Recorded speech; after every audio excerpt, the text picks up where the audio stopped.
السلام علیکم dear students, آج چیپٹر نمبر 30 دنیات ٹاپک نمبر 2 عمل وفود کی ایکسرسائز کر رہے ہیں۔ ملٹیپل چوائس کویسچن پہلے دیکھ لیتے ہیں۔ عمل وفود سے مراد ہوتا ہے وفود کا سال، عام کا مطلب ہوتا ہے عربی سال۔ دوسرا ہے بنی تمیم کے سامنے نبی کریم خاتم النبیین صلی اللہ علیہ وسلم بطور خطیب کے صوفیت کو پیش کیا حضرت ثابت بن قیس رضی اللہ تعالیٰ عنہ۔ تیسرا کویسچن ہے نبی کریم خاتم النبی صلی اللہ علیہ وسلم کی خدمت میں حاضر ہونے والے وفود کو ٹھہرایا جاتا تھا مسجد نبوی میں۔ چوتھا کویسچن وفد بنی تمیم کی قیادت کر رہا تھا عقرہ بن حابس۔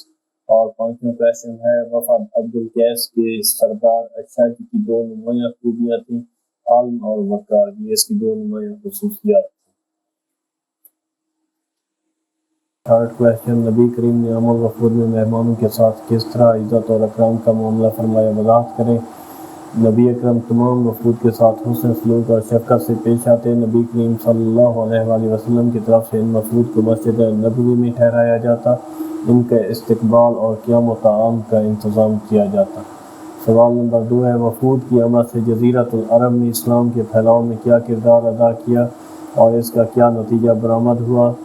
نبی کریم صلی اللہ علیہ وسلم تمام وفود کے ساتھ ایسا حسن سلوک اور شفقت سے پیش آئے کہ وہ متاثر ہوئے بغیر نہ رہ سکے۔ جن لوگوں نے قبول اسلام کی ساتھ نصیب ہوئی تو انہوں نے ایسے خلوص کے ساتھ اسلام کی تبلیغ کی کہ وہ پورے کے پورے قبائل اسلام میں داخل ہو گئے، یہاں تک کہ حجۃ الوداع کے موقع پر مسلمانوں کی تعداد 1 لاکھ سے تجاوز کر گئی۔ تیسرا کویسچن وفد بنو تمیم کو بارگاہ رسالت میں حاضری کے جو آداب سکھائے گئے ان میں سے کوئی سے دو بیان کریں۔ وفد بنو تمیم کو بارگاہ رسالت میں حاضری کے وقت سکھائے گئے آداب درج ذیل ہیں۔